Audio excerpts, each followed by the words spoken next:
মানে উনি গুণীদের গুণী, মানে শ্রদ্ধেয় রাজ্জাক ভাই আমাদের প্রজন্ম থেকে যদি আমরা ধরি, এই রাজ্জাক সাহেব, আলমগীর সাহেব, প্রবীণ মিত্র সাহেব, এর মধ্যে সবাই যদি একত্রে করি, উজ্জ্বল ভাই, তাহলে বলবো যে মানে ওনাদের স্কুলিংয়ে কিন্তু আমরা আজ পর্যন্ত যে আমাদেরকে দেখতেছেন, তাদের টোটাল স্কুলিংটা আমরা পেয়েছি।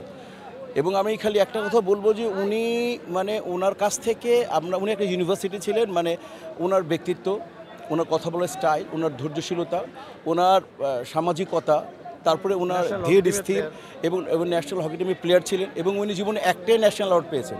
বড় ভালো লোক ছিল, হ্যাঁ। এবং মানে একটা লোককে আপনি চিন্তা করতে পারবেন, উনি একটা কথা বলতেন যে শিল্পী মানে মিশা বুঝো, শিল্পী হচ্ছে, আপন করে বলতেন, শিল্পী হচ্ছে যে জন্ম থেকে কোনো যদি শিল্পী হয়, যেদিন সে শিল্পী হয়ে গেল, মানুষ চিনল, সেদিন থেকে মৃত্যু অবধি তাকে শিল্পী থাকতে হবে। ক্যারিয়ারে খালি শিল্পী থাকলে হবে না, একটা যে শিল্পী হবে, যে আর্টিস্ট হবে, তাকে মৃত্যু অবধি। এই প্রবীণ মিত্র প্রমাণ করে দিয়ে গেলেন যে উনি মানে পরিপূর্ণ একজন শিল্পী। এবং এই মৃত্যু মানে শ্বাসটা যাওয়া পর্যন্ত শিল্পী ছিলেন। এটা অনেকে মেনটেন করি না আমরা, যখন আমরা ক্যারিয়ারে থাকি সব ভুলে যাই অনেক কিছু, কিন্তু না, উনি প্রমাণ করে গেছেন উনি পরিপূর্ণ একজন শিল্পী। তার সুনিয়ন্ত্রিত লাইফ আমাদেরকে অনেক বেশি ইন্সপায়ার করে যে দাদাকে মতো কথা বলি, দাদার মতো চলি। যাই হোক, আমি দাদা রুর মাগফিরাত কামনা করি, আল্লাহ তাকে বেহেশতের উত্তম জায়গায় স্থান দিক, এবং তার শোক পরিপূর্ণ পরিবারকে আল্লাহকে সহ্য করে তৌফিক দান করেন।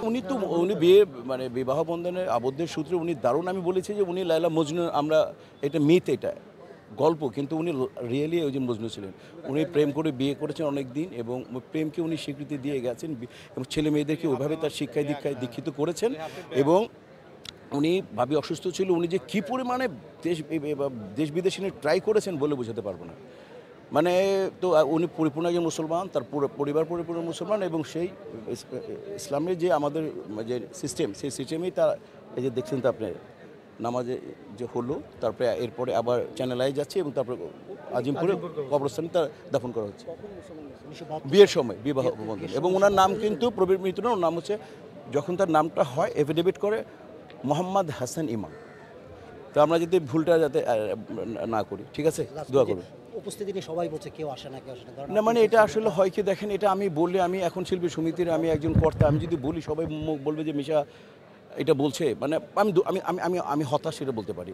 আমি খুব ভারাক্রান্ত হৃদয়ে বলতে পারি যে আজকে দাদাকে অনারটা দেওয়া উচিত ছিল, দাদা ডিজার্ভ ইট। এটা প্রবীণ মিত্র, এটা উনি ওনার ছেলের বিয়েতে উনি প্রত্যেককে ছোটো বড় শিল্পীদের বাসায় গিয়ে কার্ড দিয়েছেন, দিস ইজ প্রবীণ মিত্র। উনি হাঁটতেন, মাটি চুপ থাকতো, মাটি বলতে প্রবীণ মিত্র হাঁটতেছে, যাতে মাটি ব্যথা না পায়, এইভাবে উনি আস্তে আস্তে হাঁটতেন। উনি কথা বলতেন মানুষকে, যাতে একটা মানুষ ডিস্টার্ব না হয়, উনি আস্তে করে কথা বলতেন, যাতে কোনো, এবং আপনার সাথে কথা বলতে পারি, মানে আমি কী বলবো, ইঞ্জিনিয়ার, আমি ওনাকে ডিরেক্ট ইউনিভার্সিটি বলি। রঙিন নবাব লাস্ট যদি বলে, হ্যাঁ, উনি শ্রদ্ধেয় মানে লেজেন্ডারি নবাব তো হচ্ছেন আনোয়ার হোসেন, তারপরে উনি উস্তাদ ডাকতেন, গুরু বলতেন আনোয়ার হোসেন সাহেবকে। তার শিষ্য হিসেবে উনিও নবাবকে মানে আর কি বলবো, যেন প্রবাহমান করে গেছেন।